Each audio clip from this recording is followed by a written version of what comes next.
Makanya saya sering nangis. Andaikan orang-orang Islam itu ikhlas dan berperilaku kayak umumnya orang, itu jadi wali semua. Karena yang qobliyah terus ya baik, yang ba'diyah terus baik, yang tahajud witir ya baik. Tapi bayangkan misalnya ada orang mau masuk Islam, kebetulan sing didelok orang seperti itu, rasido Islam kira-kira. Duha 8 rakaat. Sholat duha itu paling afdol kan 8. Duhur qobliyahnya 4, ba'diyahnya 4. Asar qobliyah, ba'diyahnya goblok kalau asar. Bukan dipuji karena salah. Maghrib sholat awabin sampai isya. Isya itu witir itu sebetulnya 11 rakaat. Ditambah ba'diyah isya berarti 13 rakaat. Itu kira-kira sing apik Islam ora sida, mergo wegah salate. Tapi baru kayak wong Islam sing ra soleh-soleh, salate pas pendak maktubah. Wah, kita Islam kok gampang. Sik rokokan, bareng komat pateni melok salat. Bar salam balik nang rokoke dirokok. Yang sangat saya hormati, yang sangat saya kagumi Kiai Haji Mustofa Bisri. Sedanten para habaib ingkang kula hormati, wabil khusus Habib Hasan Asgaf ingkang saya hormati. Mas-mas kawula keluarga teng mriki ingkang kula hormati. Yang masih haru nangis dawuh Gus Mus monggo diterusaken. Mergi ceritane niku mengharukan betul. Kula bagian sing santai mawon. Jadi di antara yang disesali Sayyidina Umar itu justru kesolehan Abu Bakar yang berlebihan. Karena nirune terus kangelan.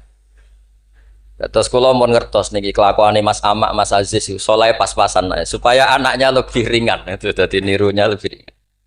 Jadi Abu Bakar ketika diangkat jadi khalifah itu pagi harinya masih ke pasar bawa dagangan.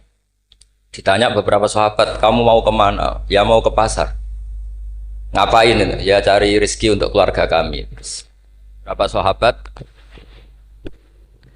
kata beberapa sahabat, kamu tidak usah melakukan itu. Singkat cerita terus ada rapat supaya Abu Bakar itu digaji. Akhirnya digaji dan beliau nggak perlu kerja tapi fokus memikirkan umurul muslimin. Tapi setelah beliau mau wafat, itu semua gajinya dihitung, kemudian nyuruh keluarganya diganti. Akhirnya diganti. Setelah diganti, beliau dalam posisi wafat, segala kebaikannya diceritakan. Itu komentarnya Sayyidina Umar itu lucu. At-abta man ba'dak. Mbok nak soleh aja nemen-nemen, sing genti ku repot. Jadi kalau Pak Hamid itu terkenal alim, terkenal wali, terkenal donyane mustajab, itu sing repot itu putune. Kalau nak gojlok Mbak Idris rawani. Mergo paman, tapi nak terus niku repot putune. Misalnya apa yang ganteng ya kalah ganteng. Apa alim ya kalah alim. Donga mandi ya kalah mandi. Pokoknya kalah kabeh. Terus repot. Mulane maca manaqib niku nggih resiko sebetulnya. Kula niku cara dadi putune Mbah Hamid, iki ora wani cerita Mbah Hamid, demen diarani, lah putune kok ngene. Dadi niku nggih repot.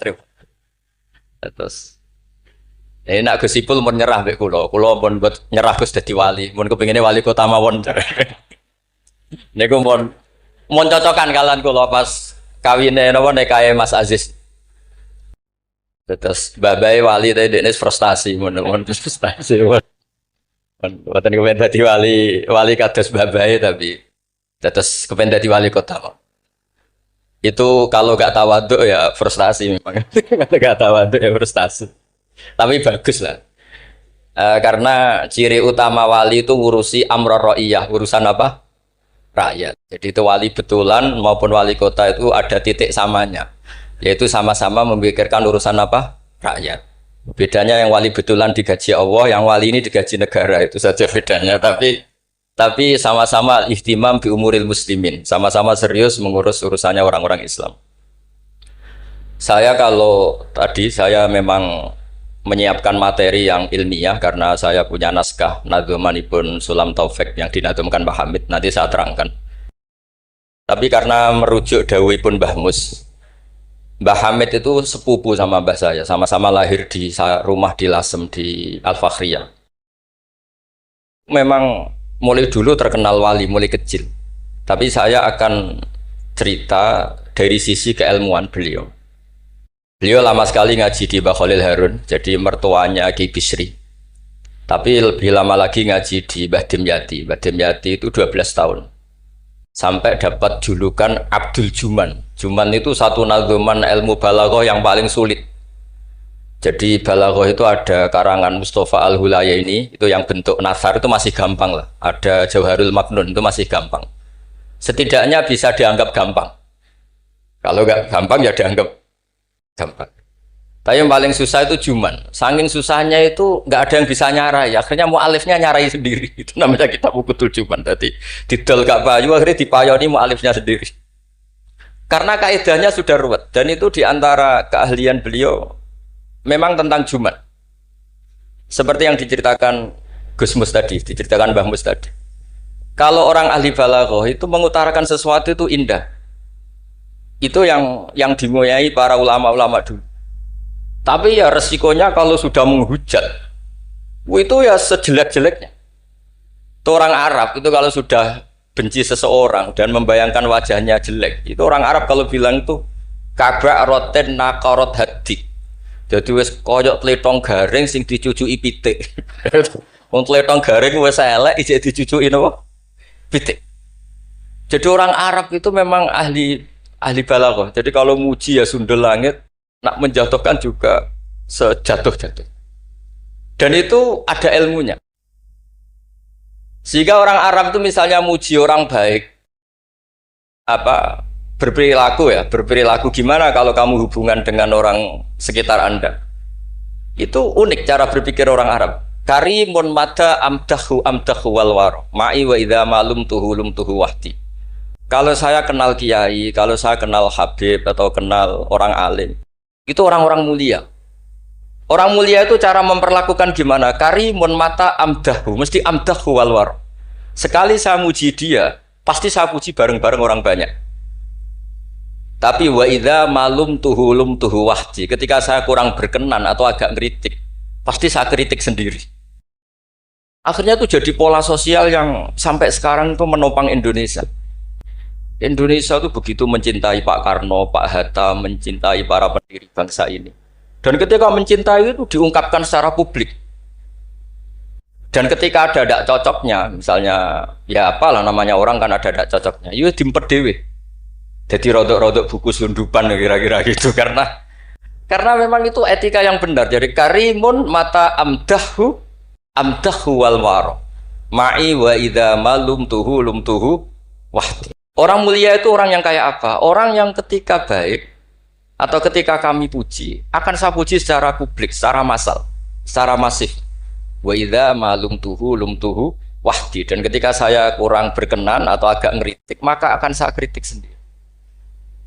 Misalnya dalam banyak hal, saya sama orang yang terkenal wali itu ya kadang tidak cocok. Tidak cocoknya mungkin hasut atau nggak bisa niru, tidak tahu saya. Tapi ya kadang-kadang tidak cocok. Tapi itu tampet. Dan ini tak omongkan itu untuk cerita, bukan. Karena wali itu ya punya rival. Ada rivalitas wali itu ya ada. Ada dua wali besar yang saling tidak cocok.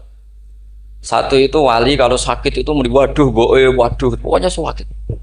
Ditiliki sama wali, sama-sama wali. Kamu itu wali kalau sakit kok waduh, wali model apa? Wali itu ya kayak saya, tidak pernah sambat gitu. Kalau sakit pun menengahi. Terus justru itu masalah kamu di situ. Sok wali pakai perilaku wali. Justru saya seperti ini jadi wali karena koyok wong awam. Ini tawaduk saya.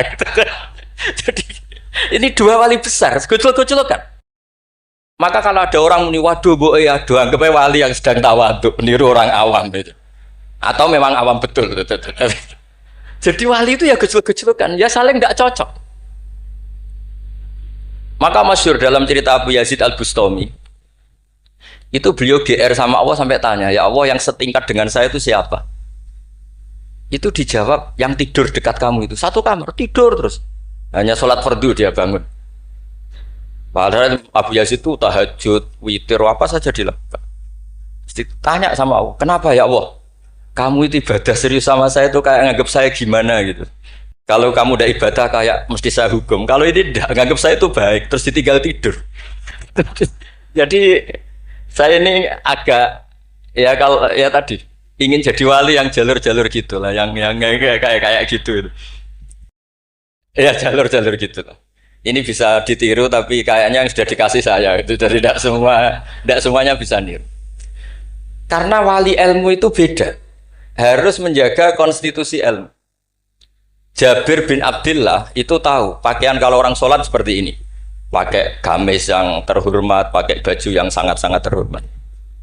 Itu Jabir ini termasuk minas sabiqin al awalin, sahabat Nabi yang luar biasa. Itu datang ke masjid, gamisnya dicopot, pecinya dicopot, terus tinggal satu sarung, akidan torofaihi ala atikihi. Ini cerita itu ada di Bukhari, di bab Kitabul Ilm.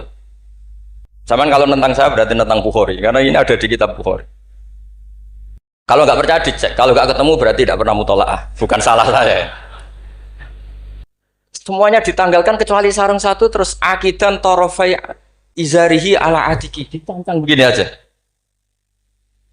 Terus beliau ngendikan sama tabiin, kamu supaya tahu bahwa adnal aurah, standar nutupi aurat seperti ini. Jangan sampai karena sampean semua berpakaian ala akmalil siap, pakaian sempurna, kemudian nanti dikira bahwa syarat sahnya sholat itu seperti itu bahaya. Orang di Indomaret sholat harus berpakaian begitu, nanti yang sedang kernet harus begitu, itu berat bagi umatnya Nabi. Barokahnya itu terus orang tahu bahwa syarat sahnya nutupi aurat di sholat ya seperti itu. Akhirnya ditemukan oleh tabiin dan seterusnya bahwa auratul rajul ma baina surrah barokah. Andai kan tidak ada perilaku Jabir seperti ini, maka sholat seperti pakaian ini menjadi syarat sah. Dan itu ribet kan? Orang yang sedang celananan harus sarungan dulu, yang sedang pakai kaos harus pakai jubah dulu, padahal dia kernet misalnya, kan repot. Jadi wali jalur ulama itu memang agak aneh. Makanya ya jangan ditiru lah, kalau tidak ulama jangan ditiru. Makanya saya itu ya kadang-kadang pura-pura ada dengar itu kalau ada cerita-cerita wali-wali yang khusuk-khusuk, yang ibadah berat-berat itu saya tidak siap dengar.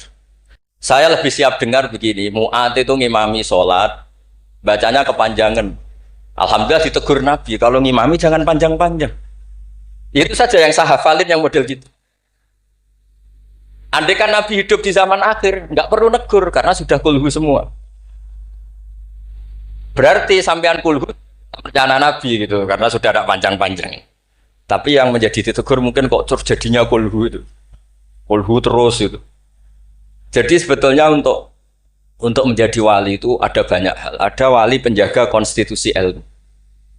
Sehingga kata Imam Nawawi, Tofa Rasulullah Sallallahu Alaihi Wasallam raqiban wa yatufu ashabuhu musyatan. Nabi itu tawaf itu justru berkendara, naik unta. Padahal semua sahabat tawafnya itu jalan kaki. Kata Imam Nawawi, Nabi yang tawaf berkendara itu afdolu wa afdolu bi alfi darajatin dibanding tawafnya sahabat yang jalan kaki. Meskipun secara kaidah al-ajur bi qadrit tak. Karena Nabi andaikan tidak tawaf raqiban, maka akan dikira syarat-syaratnya tawaf itu harus jalan. Dan itu kita kebingungan ketika harus tawaf pakai kursi roda, pakai kursi dorong. Tapi barokahnya Nabi tawaf raqiban, maka akan ada konstitusi baru bahwa tidak menjadi syarat sahnya tawaf harus masyian, tapi sah secara raqiban. Jadi wali itu ya macam-macam.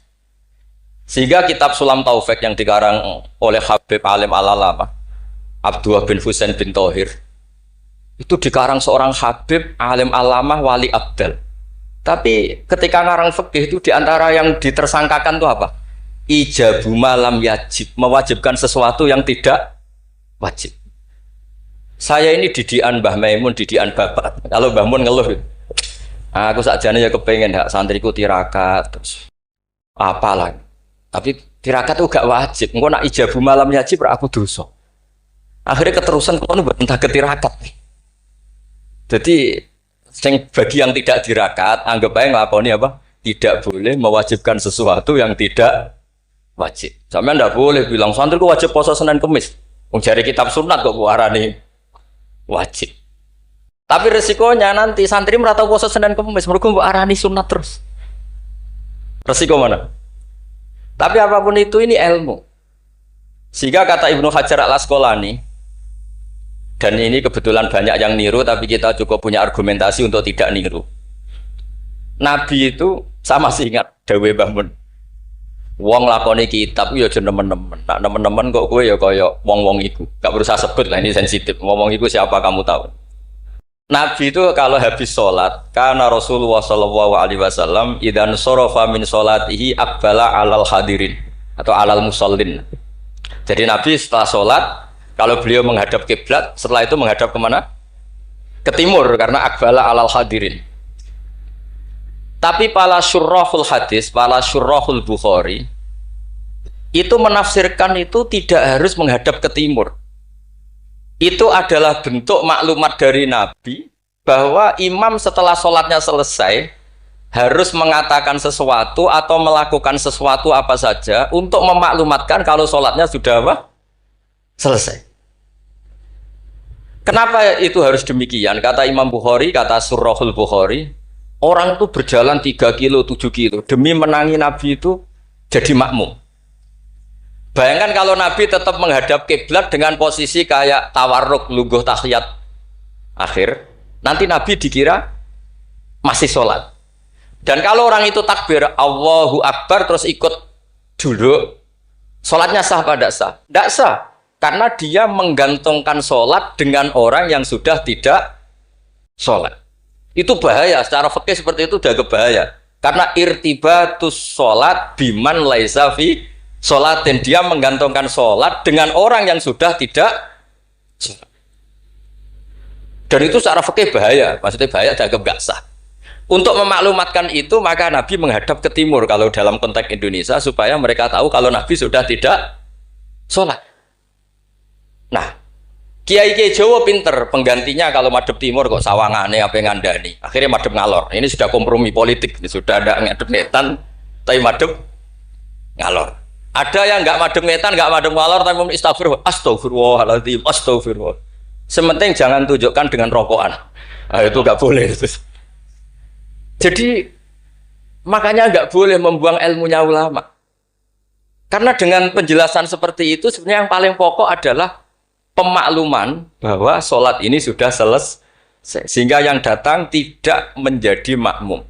Karena sekali yang datang posisi makmum itu nanti dia menggantungkan sholat dengan orang yang sudah tidak sholat. Kayak apa guru-guru kita? Dan itu bisa dipelajari dari kitab-kitab kesayanganipun Mbah Hamid.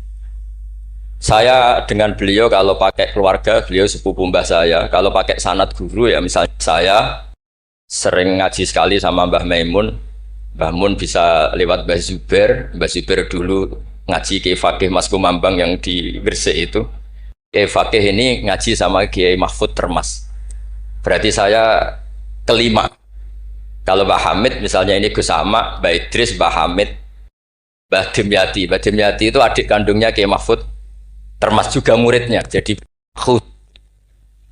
hitung sanad itu nanti ketemu semua di Sayyid Abi Bakar Sato, pengarang I'anatul Thalibin. Atau misalnya saya pakai Mbah Mun, Mbah Karim Lirboyo. Mbah Karim ini sama Syekhona Khalil atau sama Mbah Hashim. Setelah itu Mbah Mahfud ya sama dugi Sayyid Abi Bakar Sato. Karena Syekhona Khalil di beberapa manaqibnya itu pernah ngaji langsung sama Sayyid Zaini Dahlan, gurunya Sayyid Abi Bakar apa? Sato. Tapi ketika masih sebagai thalibul ilmi pernah ngaji juga di Sidogiri. Pernah ngaji di babah istrinya Gus Aziz ini di Kiai Nur atau di Kiai Soleh di Langitan. Jadi kesanatan guru kita ini sama. Di antara aturannya adalah tadi, konstitusi ilmu itu harus dijaga. Karena kalau nggak dijaga itu umat akan ngira itu aturan baku, dan itu bahaya. Bahaya sekali, bukan sekedar bahaya, tapi bahaya sekali. Sehingga Sayyid Abdullah bin Husain bin Thohir dalam Sulam Taufik itu di antara pantangannya ahlul ilmi itu ijabu malam yajib, mewajibkan sesuatu yang tidak wajib. Makanya saya sering nangis. Andaikan orang-orang Islam itu ikhlas dan berperilaku kayak umumnya orang, itu jadi wali semua.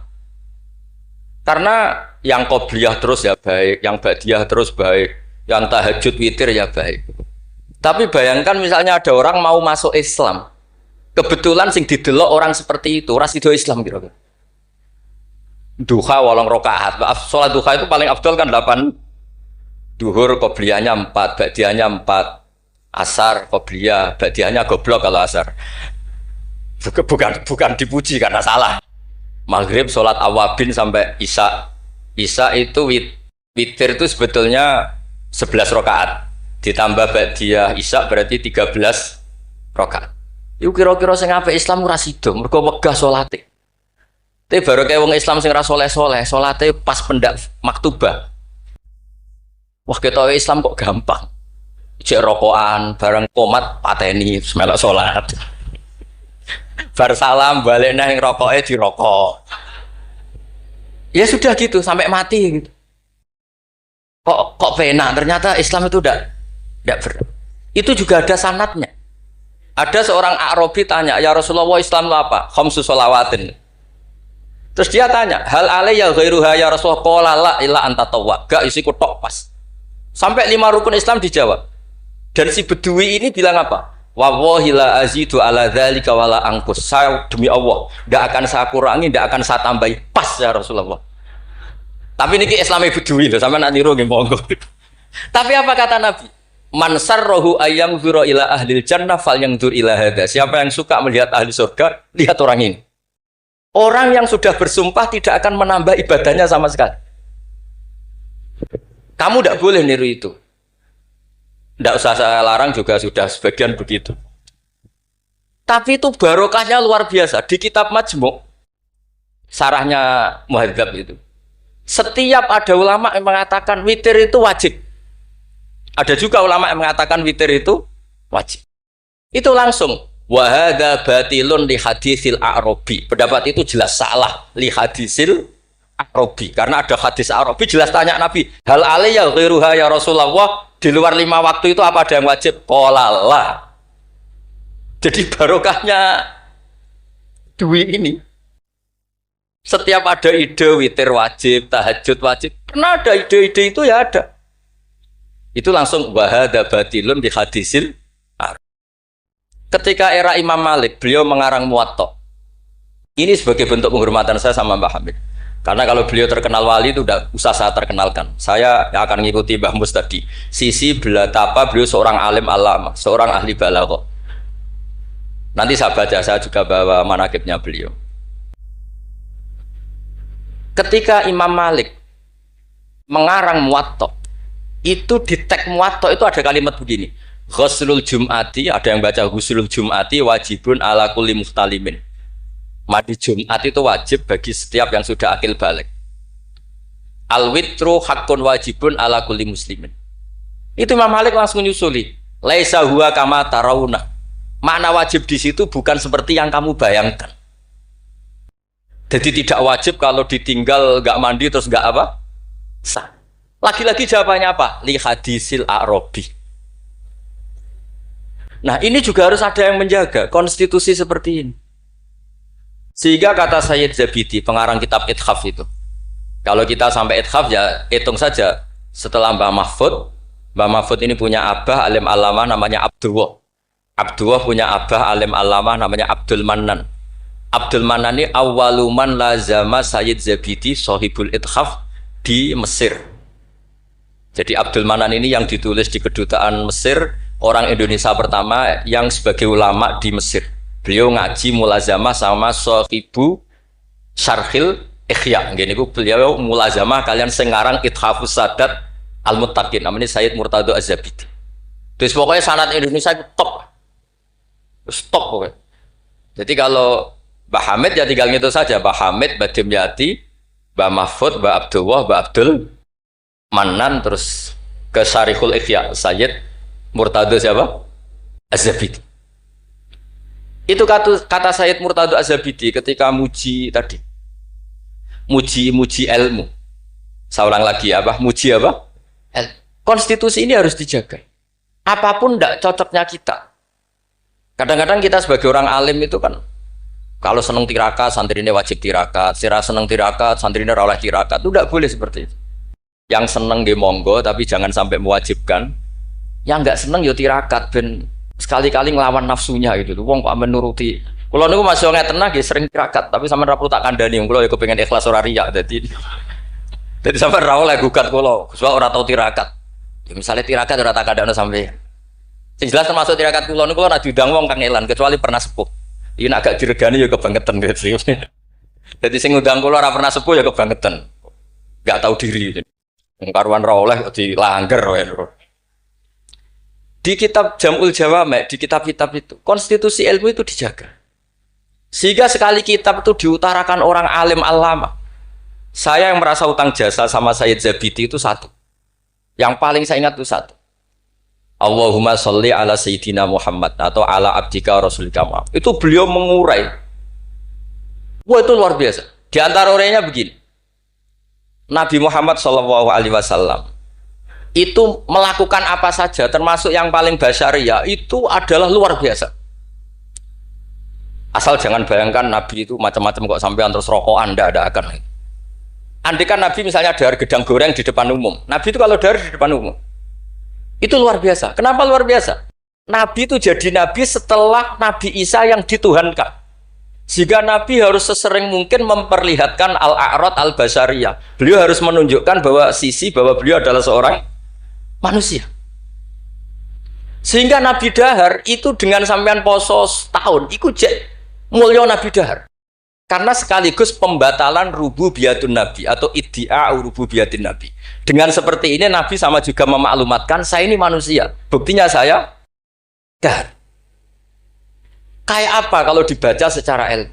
Karena Nabi jadi Nabi setelah Nabi siapa? Isa. Maka kata Sayyid Az-Zabidi, agama ini agama terbaik. Dan umat Rasulullah SAW tidak akan mengalami apa yang dialami umatnya Nabi Isa. Caranya gimana? Dengan memperbanyak baca sholawat. Jadi cara Sayyid Zabidi, sholawat itu satu konstitusi ilmu. Allahumma Allah pemberi, ala Muhammad atau ala Sayyidina Muhammad yang diberi. Jadi gak mungkin hadil ummah menuhankan kanjeng Nabi Muhammad. Dengan cara membaca sholawat, Allahumma, ya Allah saya minta engkau sebagai pemberi, kasihkan sholawat terbaikmu kepada hambamu yang bernama Muhammad. Dengan teks sholawat ini sekaligus penjaga konstitusi tauhid dan hadil ummah tidak akan mengalami kayak yang dialami umatnya Nabi Isa. Nah sampean gak maca sholawat itu kasihati. Nak diwaca sakmene nyaur utang, nak sakmene untuk bojo ayu, nak sakmene iso wayo, wis ngono kelakuane. Itu saya tidak tertarik. Wong kok ora tau ngregani ilmu menurut saya. Saya baca sholawat itu ya tidak banyak-banyak, ya 2, 3, tapi dengan penghayatan kayak Sayyid Zabidi. Ya akhirnya ya rapati terus keramat kok sampean, tapi secara konstitusi ilmu lebih diridhoni Allah bi Rasul. Aku yakin. Karena tadi Nabi itu jadi Nabi setelah tragedi Isa dituhankan. Sebab itu Sayyid Muhammad ketika muji Rasulullah SAW itu selalu mengutip dawe Al-Busiri, Da'mat da'at hun nasara fi nabihimi wahkum bima syi'ta madkhan fihi wastaqim. Kita semua tahu Mbah Hamid adalah pengagum kitab Burdah dan beliau sering baca Burdah. Di antara Burdah yang dipakai semua ulama termasuk Sayyid Muhammad setiap ngarang madaih itu apa? Dak ninggal nosiro ma ing perkara iddaat kang mendakwahkan hu ing mas sapa an-nasara fi nabi. Yang penting kamu muji Nabi. Aturan dasarnya apa? Tinggalkan apa yang pernah dilakukan orang Nasrani, yaitu saking mujinya Nabi Isa sampai menuhankan Isa. Itu saja kamu hilangkan. Da'mat da'athun nasara fi nabi. Setelah itu kamu tanggalkan, kamu hilangkan wahkum bima syi'ta madkhan fihi wahtakim. Setelah itu kamu muji Nabi Muhammad sundul langit gak apa-apa. Asal sudah meninggalkan da'mat da'athun. Dan itu kata Sayyid Zabidi, kita tidak usah susah-susah.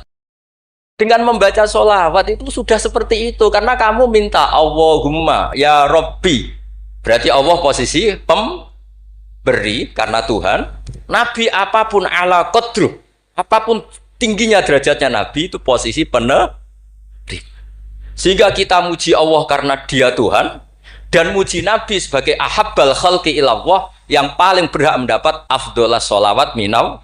Wah. Nah coba kalau orang Islam baca sholawat kayak itu, kayak apa luar biasanya? Itu yang bisa seperti itu siapa? Lagi-lagi ahlul ilm. Kalau tidak ahlul ilmi ya kasiyate tadi. Paket ini untuk apa? Paket ini untuk apa? Ya ribet. Kalau nggak sering jalur ijazah tiang, tapi alhamdulillah terkenal ramanti terus udah buat. Sing jelas tak amuk. Sering kalau dia, Gus, nek nak maca selawat kasiyate apa? Kowe iku nabi-nabimu dhewe perhitungan. Nak maca selawat go nabi yo sing seneng, maca arang-arang kowe perhitungan, njaluk opah. Gus punyun ijazah jenengan namuk, kowe ku ora bener. Ya ono kiai ngatus kula ya ono ben wong ku sadar lah ben ora. Tapi ya ada kiai yang baik tiap minta ijazah ya dijazah. Timbang mara Gunung Kawi mendingan dijazahi sholawat. Lah itu masalah istihad, ini masalah apa? Nah ini sesi terakhir kalau vendra suwi-suwi. Dia bingung kalau suwi-suwi bagus. Ini kalau baca tentang Mbah Hamid yang ini tulisan yang di buku ini yang ini tentu sudah disahkan Mbak Idris, di sini juga ada tanda tangan beliau. Bismillahirrahmanirrahim. Wajtahada kullal istihadi khilalaha fa akhudha min kulli ilmin min ulumiddin khadzuhul awfa wa qistahul akfa wa baro'a fi ilmil balaghati wal bayani hatta istahara bi abdil juman liqudratis tidharihi abyata wa syawahida manzumati ukudil juman bi kulli jaudatin wa itqanin wa uyina akhiran mudiran wa umdatan lil ma'had wa mudiran idaratil madrasah allati unsiat di awali maratin lil ma'had. Jadi beliau itu sudah rahasia umum, sampean tanyakan orang alim manapun, pantangannya mesti maca juman. Wes wah wong alim sak Indonesia lah, kon ngorek juman mbok opae sak miliar mikir yakin. Pemene nak sing ngaji kula. Nak sing ngaji wong goblok mungkin wis rada aman lah napa. Tapi nak sing ngaji padha wong alime mesti mriyang. Iki macane man tamin. Apa manna? Bahasa Arab yo lucu. Man yo tulisannya mem nun, manna yo mem nun, min yo ribet dengan bahasa Arab. Makanya ada orang tanya maknane lam tardiman ya gara-gara itu. Gus maknane lam tardiman opo? Jebule lam tarodaman. Ram taro ora ningali sapa mar'ah daman ing getih diwaca langsung lam tardiman. Pusing. Kene. Karena syaratnya jadi orang alim itu dua. Satu punya guru alim, dua punya murid alim. Di guru alim tok iso istirahat. Mergo kok muridnya bodoh iso dibodoni. Tapi nak sampai di guru alim, di murid alim meriang. Lho kula bayangno dadi badhe nyati termas meriang. Mbah Hamid mriku pun alim nate ngaji teng Mbah Khalil Kasingan. Mbah Khalil Kasingan itu tesih Bae Mbah Mun. Orang yang sarang Mbah Khalil Kasingan itu yang sarang Khalil Harun. Adikipun Mbah Umar Harun. Niku menantu saking Mbah Ghazali pendiri Pondok Sarang. Malane Mbah Mun nak dibali Gus Mus Sulik Mustofa mergi jan pernah sepuh. Sepuh niku, sepuh Mbah Mus. Niku Ibnu Hajar Al-Haytami. Niku muridnya Zakaria Al-Ansori. Zakaria Al-Ansori di guru jenis Ibnu Hajar Al-Asqalani. Nak ape ngaji yo meriang, mergo kon maca. Ah, waca. Gurune alim alama. Nak ape mulang yo meriang, mergo muridnya alim. Aku nak ora bener diguyu Ibnu Hajar Al-Haytami. Dadi dhekne udah guru alim, dhe murid. Makane sumpek. Dene Zakaria Al-Ansori sumpek. Masyhur beliau. Lima da kunta aliman hatta staharta bi Syekhil Islam. Jape li anni dukiktu bena hajuraini masyhur. Aku digebek watu loro. Ya aku nak ngaji yo sumpek perkara di guru alim alamah. Nak ape mulang yo sumpek mergo di murid alim alamah. Ya meriang.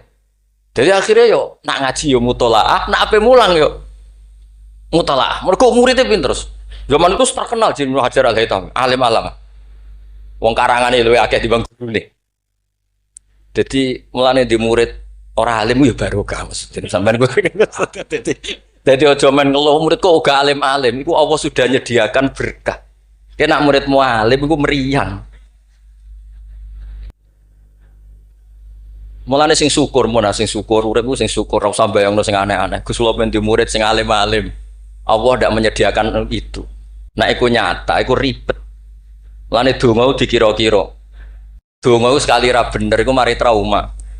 Kalau bolak balik cerita, Hikam itu termasuk orang yang nggak pati suka kalau orang berlebihan berdoa karena beliau cerita, ono wali tukang hamal itu tukang manol. Dia dapat uang kalau kerja di pasar tukang angkut barang. Setelah punya uang, coro sekarang ya 10.000 pulang, terus ibadah. Karena dia gak ingin kaya, wong wali kok ben sugih, ya wali aneh. Tapi nak wali kok ora sugih itu ya aneh juga. Karena nak kepen sugih berarti toma, nak gak sugih berarti rapati durusi pangeran. Padahal waqat qala ta'ala lidunya ukhdumi man khodamani. Ana sing maca ikhdami man khodamani. Kalau tak waca loro ben ketok isane ngaji, mergo guru. Kula niku ya ribet. Kula niku mboten pamer alim mboten. Justru kula ngetokno alim ngregani guru-guruku. Nek kula ora ngetokno alim kan wong murid Mbah Mun kok ngono. Dadi kula niku ya rada sombong tapi niate sae. Kan yo Gus Idris isin misale ponakan kok gobloke ngono. Dadi niki kesawakane sombong tapi niate adab. Mboten niki jujur mawon. Dadi kadang wong sawangane sombong hakikate iku adab. Cara bapak ngoten. Dadi wong iku sawangane sombong tapi apik. Ya mergo wae saking tahadus bin. Wong nak wali tenan mesti Allah dawuhna ning donya ukhdumi man khodamani atau ikhdami man khodam. Wong sing ngurusi aku iku ngurusi. Makanya mesti atat dunya wa hiya rahimah. Wong wali iku mesti donya teko meskipun dia ndak seneng. Lane sing nawani mobil Mercy kayak Hamid zaman iku Mercy mewah-mewah mobil nggih kuat. Ya rapati ana cerita butuh difatihai untuk punya mobil. Dan Mbak Bisri luar biasa masih konco ngakoni nak dongane Pak Hamid. Mantap. Meskipun ya sering bodoni Pak Hamid Ki Bisri, masyhur ceritanya. Ki Bisri nanti diundang teng mriki mboten disangoni Mbak Ki Hamid. Umur kok konco. Wis dah aku ra mbok sangoni klambimu tak pek. Bareng dipek dibeto teng Kasing teng Rembang mriko didol mbek mukhibine Pak Hamid. Payune luwih larang timbang hargamu balik. Zaman itu misalnya umumnya balik dipangoni 1,5 juta, itu payu 3 juta. Yo gak ada cerita ngoten-ngoten WA, kayak Bisri kalian Hamid atau WA-nan. Bareng kayak Bisri sowan mriki, susuke Kang. Jadi di sini wali ya relax guyon santai. Jadi singkat cerita nih hamal niki ndonga ya Allah kula niku wali, mau kepen mangan sak piring dadi khamat. Kula niku sukani rezeki sing ora usah kerja. Walhasil beliau itu iya sarikon di dakwah dia mencuri terus di penjara untuk jatah mangan tiap hari untuk jatah mangan. Gusti kenapa harus penjara? Kan kamu minta rezeki tanpa kerja. Gak iso sampai pangeran ralat doa mboten sakit. Mulane ndonga niku aja yo sing ana sunah Rasul mergo nek sekali keliru niku ribet. Mulane kula nate wonten tiyang melarat wedok elek kebetulan niku rayu. Yo dongano Gus, dongano bojo kula niku sugih. Aku ya tak jawab. Sampean siap nak bojomu sugih? Maksudnya nak sugih mesti pertama digenti ku omah. Bariku mobil. Bariku mesti dievaluasi ku sampean. Omah wis apik, mobil wis apik, mau karek sitok. Kok penumpangnya ngene. Akhirnya mun Gus Rafsah. Dadi donga iku ya kudu dipikir lho. Lho coba setelah potongan wong lanang gak padha wae lah susu. Coba ketika omahmu mewah, mobilnya mewah misalnya Alphard sing mlebu seperti itu gak usah dijelaskan itu. Coba apa yang kira-kira dievaluasi? Rumah sudah diganti, mobil yang kira-kira diganti apa coba? Sakhir, mboten Gus nauten mboten usah. Jadi kula berkali-kali membatalkan doa. Karena timbang donga ketok ra mandine aduh ya sudah seperti itu. Niku nggih trik no, toleran gosipul politik lho. Sangat politik. Mun kula maca mawon sing mudawwan. Nah, saya senang kalau buku tentang beliau itu mudawwan.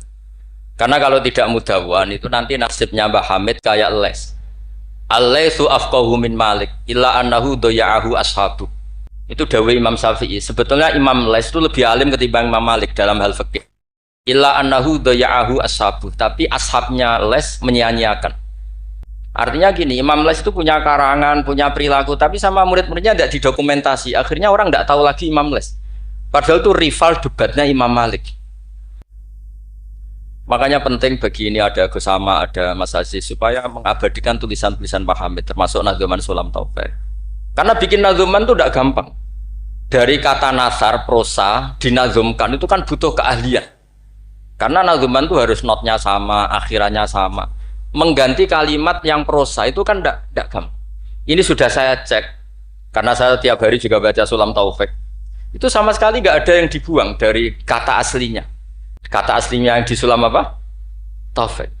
Jadi seni bikin nadzuman itu ya tidak gampang. Misalnya begini, saya beri contoh yang terkenal. Kenapa saya milih yang terkenal supaya lebih gampang? Zaman Sayyidina Ali karramallahu wajah masih sugeng itu ngendikan begini. Yaqsimu dhuhri, ada riwayat qasama dhuhri rajulani. Abidun jahilun wa alimun fasikun. Yang merusak Islam itu hanya orang dua.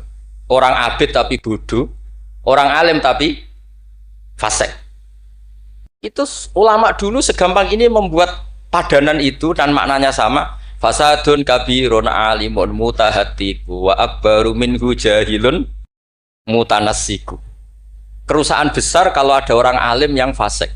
Tapi lebih rusak lagi kalau ada orang bodoh ahli ibadah. Itu I'anatul Thalibin, Said Abi Bakar Sato, gurunya Mbah Mahfud. Berarti Mbah Hamid, Mbah Dimyati, Mbah Mahfud, Said Abi Bakar apa? Sato. Berarti guru keempat. Itu punya cerita. Kenapa orang alim yang fasik afdalu min jahilin mutanassik atau min jahilin abidin? Terus dua orang ini berdebat. Ya apik wong bodoh lah, piye ahli ibadah. Tetap apik, mula wong alim tapi fasik. Dua orang ini akhirnya sepakat. Marani wong bodoh sih. Marani wong bodoh ya pasti ibadah jenenge wong bodoh. Ibadah. Dua orang ini ya rada kurang ajar wong loro. Ya fulan ana rabbuka, aku iki pangeran. Seneng aku kowe nyembah aku terus. Tapi mulai saiki wis tak bebasno. Sesuk-sesuk ora ibadah apa-apa, wis tak ridani. Aku langsung nih, hore sesuk wis bebas. Saking bodone. Umpama dekne ngaji kan ngerti. Sautu wa harf iku Allah nak ngendikan gak nganggo sautun ka sautil adam. Umpama dekne tau ngaji kan Allah iku mukhalafatul.